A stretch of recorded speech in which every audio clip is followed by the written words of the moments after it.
So the great philosopher of the village bench is hiding inside a river today?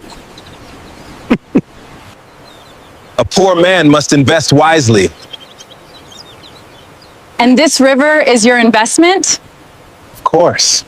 The sky charges no rent, and the river never sends bills. You know something strange?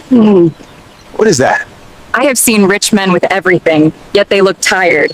But you look relaxed like a man who owns the world. Because the world belongs more to the man who enjoys it than to the man who owns it. You are dangerously wise for someone with empty pockets. Empty pockets are sometimes full of thinking. Tell me something honestly.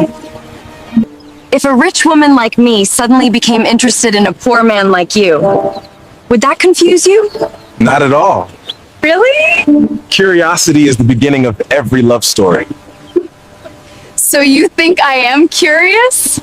Very. Curious about what exactly? About how a man with nothing can still look rich in spirit. Maybe I am curious about something else. Like what? Maybe I am curious about the mind behind those philosophical words and the confidence inside that simple body. My lady, confidence is the clothing of the soul. Even a poor man can wear it. Then tell me something. If a rich woman sat beside you on your old wooden bench, what kind of love would you offer her? A peaceful one. Peaceful? Yes. Rich love is often noisy with expectations.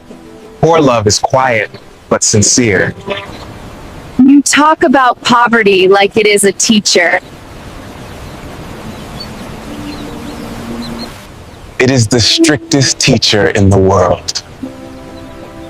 What lessons does it teach? It teaches patience. It teaches gratitude.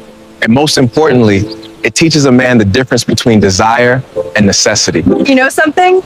Your wisdom is dangerously attractive. Wisdom is cheaper than beauty, but sometimes more powerful. Let me ask you a more personal question. Ah, the dangerous questions have arrived. What if a rich woman told you she enjoys listening to you, watching you think, and even watching you swim in this river? Then I would say she is discovering something important. Which is?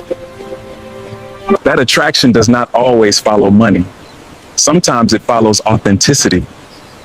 You speak boldly. A poor man must speak boldly. Confidence is the only luxury we can afford. You know what fascinates me? What? You never try to impress me. Most men would be trying very hard. Impressing people is exhausting. Being yourself is economical. You should write books. Life already wrote the book. I am just reading it aloud. Let me ask you something serious. Because I already know how to live there. You know something? Every time we talk, I feel like I am learning something about life. If I lost all my wealth tomorrow, would you still sit with me on your bench? Of course, because poverty does not scare me. Why? Good conversations are like rivers. They wash the dust off the mind. And what have you learned from me? That even a rich woman can be brave enough to argue with a poor philosopher beside a waterfall.